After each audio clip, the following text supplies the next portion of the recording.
Bagong pairing natin mga kalapatids, meron tayo ditong PHA Bird. So ito yung ating Johnson C na barako. PHA Bird yan mga kalapatids, direct. Ito yung nakawala dati last time.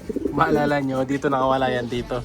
Buti na nga lang, kahit na paano, nahuli ko mga kalapatids. Ito namang si Matik na to, ito yung lahi ng Ex Machina Ampatuan mga kalapatids. Ayan, galing kay Idol JKT. Yun yung bago nating pairing dito. Ayan sila. So pinagpares ko to ilang araw na. Pero hindi ko pa napurga, nakalimutan kong purgahin.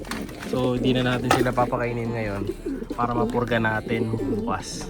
So pupurgahin natin to bukas ng umaga. Tapos kakain sila, tanghali na. Ayan. So kailangan natin hindi magpakain sa umaga dahil pupurgahin natin. Susuka kasi to. No? So gamit natin dito yung na pampurga. Ang tawag dito, yung pang manok yun eh. Pero yung tatak niya, bukas pakita ko na lang sa inyo sa next video natin. Ayan, bagay naman sila parehong off color pagpaparisin natin. So, ayan kulay nito. So orange eye saka isang may pagka dark eye. Yan ang bago nating pairing. No? So ring nito, combing lang yata ito eh. Pero ito naka PHA to na 2024. Ayan. So nabili ko to dati mga kalapatids noong 2025. Last year ko lang nabili to.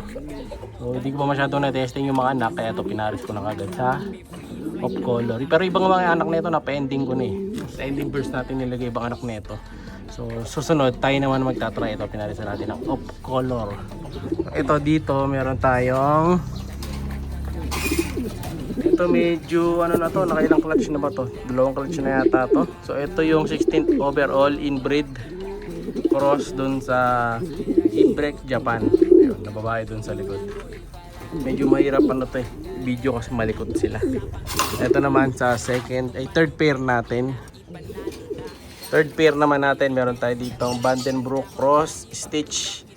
Ayan mga kapatid. So ito yung nanay ni Tolpo. Ang lahi na ito, Stitch, Cross, Alphonse. Kung ako nagkakamali. Ayan. Kaya malaki katawan yan. Ito naman yung magiging tatay ng magiging anak. Yung Vandenbroek natin na batik. Ayaw magpakita. Tapos ito yung Louis Chu, fourth pair. Ito matagal na naka-pair to. Hindi ko nililipat ang pairing to kasi sabi ni Paragoy Freeway, ito na daw pagpa-racing ko dahil nga magandang pairing to, parehong off color na pangduluhan na mabilis. Louis Chu mga kalapatids. May isa silang anak. Ay anak nila oh. Ganda ng anak nila mga kalapatids. White grizzle. So ito kasi puti siya na hindi black beak, pero yung mata nito hindi siya bull eye. Ayan, kaya maganda to, pero pure white siya. Ito naman yung nanay nila. Ito maganda yung nanay niyan eh. Pag nilapag natin dito, ang ganda ng kombinasyon. Iyan. Yung nanay nila may pagka-saddle yung kulay, pero grizzle pa rin. Ayan o, ganda. Diba? Solid yung magulang. Yan pa. Ayan, medyo madumi lang ang kulungan. Kaya masyadong nakapag-clean. Ito nakapares naman dito yung ating Ex Machina. Nakapares dun sa Japan. Ayan o. Ito yung direct Ex Machina mga kalapatid. Sa Japan natin pinaris ngayon. Ito yung anak nila. Mukhang isang red check saka isang blue check. Maliit pa eh. No? So abangan nyo to. Baka ipa-ending ko yung anak niyan. Ito naman, saka yung iba ilalaro natin syempre. Dito may bago rin ako pinagpares dito. Tingnan natin. Pakita ko sa inyo. Yung pairing din to eh. Speedbird naman na checkered. So tingnan natin kung makakapaglabas tayo nung kamukha ng kulay nung kanina. Kasi isang pares na pinakita ko sa inyo, diba? Checkered white light sila. Ito, susubukan ko dito sa pairing na to kung maglalabas sila ng checkered white light. Ayan o. Ayan. Saka yun yung pinagpares natin. Kaso ito, hindi siya naglalabas ng mga pure white na walang laging may halong puli. No, lagi may halong puli nagiging anak niyan. Ito yung anak niya na isa eh. Ay, magulang niyan eh. Ay, yan pala yung nanay. Ito yung anak. Ito anak niya to mga kalapatids. Yung puti na to. Pero kita niyo yung naging anak niya. Ayan o. Yung anak niya, puti na may red bar. Tapos yung isa, blue bar, white flight. Samantalang yung kaparis niya, itim. So, di sila naglalabas ng magandang white flight. Sana gusto ko dyan eh. Pero tatry, papalitan ko tong puti. Out natin yan, tanggalin natin, palitan natin na off color. No? So, ito naman, yung grisel naman natin dito. Ito, buti pa to, maganda anak. So, yung magulang, grisel, saka blue bar. Tapos yung anak nila, kamukha nila. O, yung isa blue bar, saka isang grisel. So, photocopy mga kalapatids. So, healthy yan. Oh. Walang mga bulutong yan mga kalapatids. Healthy birds. So, yan ang pairing natin dito. So, meron pa ako dito dalawa. Ito yung nilabas natin si ano to eh.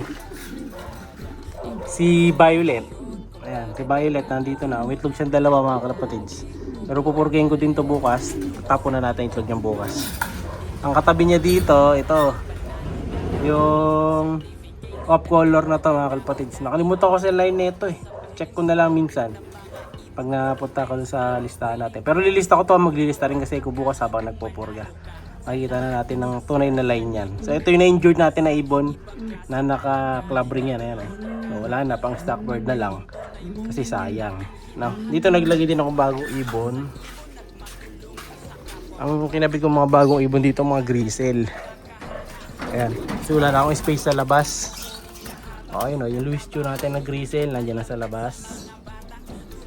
Available din yan kung gusto nyo mag-avail ng mga breeder type na. Ito, pwede to. Malapit na naman si Kuku. Ito pa, yung grisel natin na isa. Ayan. Yung ating, ano sila yun na ito? John Arden Campus Cross Japan, mga kalapatids. Ganda ng grisel na yan, oh. Para siyang kulay, ano, talisain ang kulay. Sakto-sakto din yan, oh. Gusto mong ganyang kulay, kulay talisain. Ayan, baka ito na yung para sa'yo. PM ka na lang. Available din yan. Ang kinakatakot ko lang, baka makawala sila dun. Tinutukan nila yung butas eh. Baka lumaki yung butas, susunod mabutas yan. Baka dyan pa sila tumakas.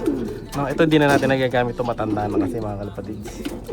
Yung nanay ni R2, si R2, ayun o. Si R2, di ko pa sure kung may similya. Tali natin minsan, hanapan natin ng hen. Pero dito may mga hen na. Lagyan natin silang pares dito. Or si R2, susunod doon ko pa pares. Sa puti naglalabas ng pula. Ito naman yung kauna-una nating finisher na Santa Ana. Late lang ng 5 minutes. Matanda na rin, hindi na natin nagagamit sa breeding. Kasi dito ko nilalagay mga matatanda kong ibon eh. Kasi pag sa cage, gusto na exercise. Kaya dito na lang natin kinakabit, no? So abangan yung mga pairing ko ah. Ayan, gaganda niyan. Ito last. Ito naman yung ibon ni Cute. Ayan, yung Sexy Victor. And then ito naman yung babae na babae Aeroline. Ayan yung mga anak nila checkered naman. Healthy birds din. Madumi lang kulungan. Siya'y kalapatistang napakagaling na kinakilala.